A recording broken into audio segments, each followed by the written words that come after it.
Welcome to the Temple Terrace Chamber of Commerce Ed Hanna Business of the Year Award. This year's finalists are Gaspar's Patio Bar and Grill, Home Instead Senior Care, Liberty Manor for Veterans, and special recognition to H. Lee Moffitt Cancer Center and Research Institute. Hi, how y'all doing? My name is Jimmy Chacho from Gaspar's Patio Bar and Grill. My father opened up back in 1960 with my Uncle Fano and passed away in 2002. So I've had a good opportunity to take over Gaspar's. And what I've been able to do is put on a patio over here, and which has really been a big success for me. And then last November, I opened up the new pool hall, which was automotive engineering, which has been a big success for me. And then re-asphalting the outside, cleaning the place up, the landscaping, just making sure that everything's looking good. It's been great because with my expansion on the patio, we've had King High School, we had a poker night last year, which we're also going to have that this year with Cookie. Another way I've expanded by employing a lot more employees over here.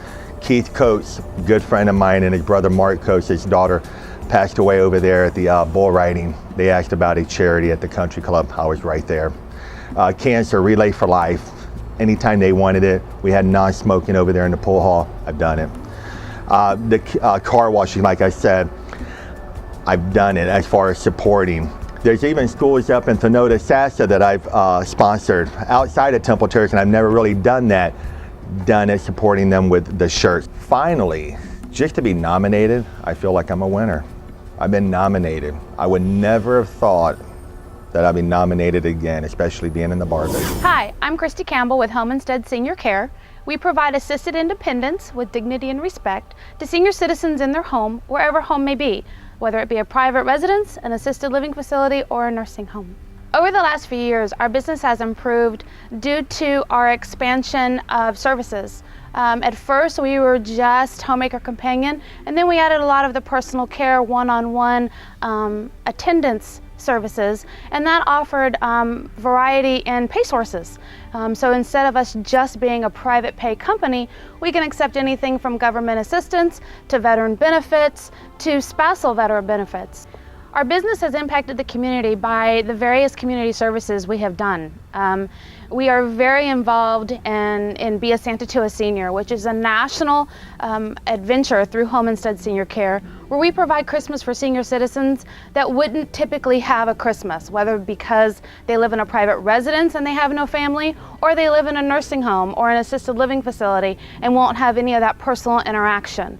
So we work with our constituents in the senior industry, and we provide Christmas to senior citizens. Over the last 5 years, we've averaged about 450 seniors a year, and approximately about 1,500 to 1,800 presents a year. So we're very fortunate to be able to give back to the same people that give us the business. Another aspect is Operation Medicine Cabinet, which is something of an initiative through the Hillsborough County Sheriff's Office that we have brought up here to the Temple Terrace Police Department, and we have proper disposal of medications, and we have events about 6 or 7 times throughout the year. Other elements about our business is that we work around what the senior needs, not what the business dictates. So if I have a senior citizen that wants a 1-hour visit just in the morning to get him or her up and then let them go on about their day, then we work around their schedule. Quite a few industry have minimums and maximums and things of that nature.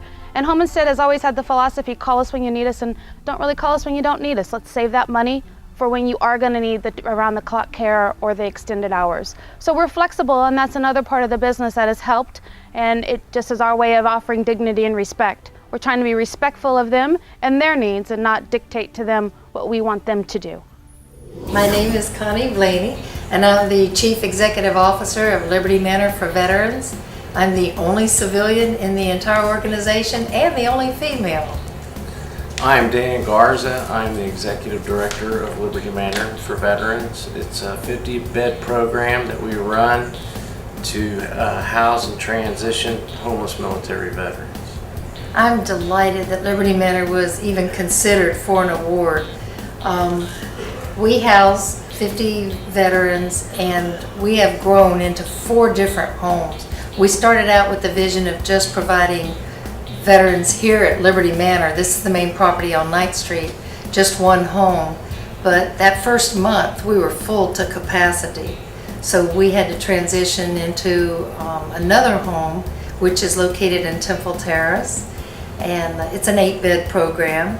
And that day, we were full.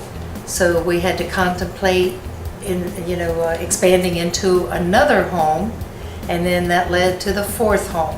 Where I think the business has improved would be the stability of our residents. The program that we refer all our medical issues to the VA, whether it be substance abuse or any health care issues.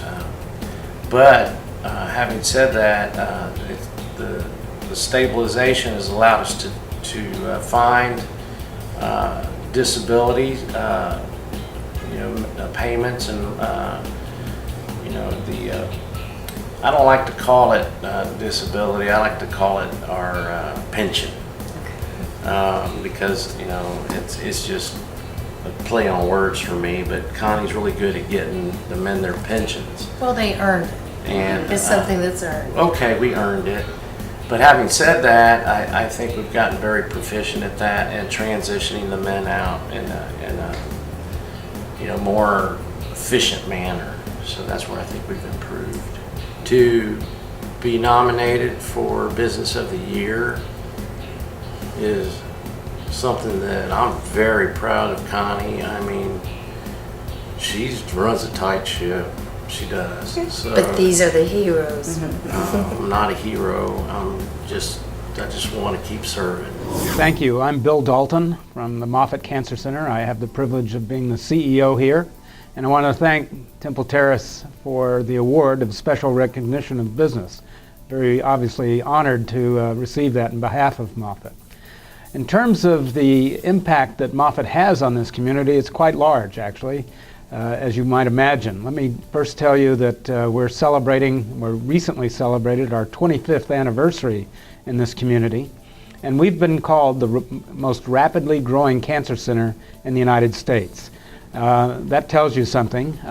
We're needed here in Florida. Florida ranks #2 in the nation for cancer incidence, and so it's very important that this community, this state, and frankly region has the best there is to offer, and we believe that the state has built that by forming Moffitt 25 years ago. So we're very pleased about that. So when you're the fastest growing cancer center in the United States, you might imagine you do have a profound impact on the economy in the area. And in terms of indirect impact, it's in total about $3.5 billion a year in terms of not only employing Moffitt and the revenue that's generated, but all the indirect effects that occurs. So we are a force, if you will, in this community, and frankly, we're proud to be part of the Temple Terrace community as well. Well, obviously, Moffitt was founded with the mission to contribute to the prevention and cure of cancer, and we're proud to say we are being recognized for that effort. We're the only National Cancer Institute designated cancer center in Florida as a comprehensive center. So obviously, we were founded for that purpose, is to not only take care of cancer patients, again, which we have one of the largest volumes in the world in terms of patient volume, but to contribute to the research that is done that one day will actually cure this disease. So that's why we're here. But we like to think we contribute in a lot of other ways as well, including our Miles for Moffitt race for this community, which is well recognized and I think a lot of fun for families in the region, and it's fun to watch the teams. So the other areas that we contribute are in the education of youth. For example, we have 2 programs here at Moffitt, one called LINKS, which we're very proud of, that stands for Leaders in New Knowledge. And actually the teachers in the community recognize students that have an aspiration to perhaps go into science or medical care, medical research. And these are frequently kids from underrepresented areas, and they are identified by their teachers in their high schools and in college and referred to Moffitt, and it becomes a work-study program. So one of the most gratifying things we think we can do for this community is educate the youth and create the workforce of tomorrow that will probably cure cancer. Another student-related effort is called Sparks. And this is a summer program for, again, local students both in high school and in college who come here, work with our scientists and clinicians, and learn about the effort and what's being done and gain this enthusiasm for making a contribution in the future. And then we have Healthy Kids. We're actually helping families raise their children with healthy lifestyles, including diet, exercise. And Evan Longoria came here last year, for example, to encourage the kids not to use tobacco, be it smoking or any other way. And to have someone like Evan Longoria visit Moffett to urge our children in this community to do the right thing. Well, again, we're very proud to be part of this community. As you know, as I mentioned, we're celebrating our 26th year now of existence, and Lee Moffett himself, who was Speaker of the House 26 years ago, working with the state legislature, recognized the need of having a facility like Moffett Cancer Center to meet the needs of our citizenship here. And so we're so proud to be recognized by Temple Terrace for our contribution, and we thank you for that very much.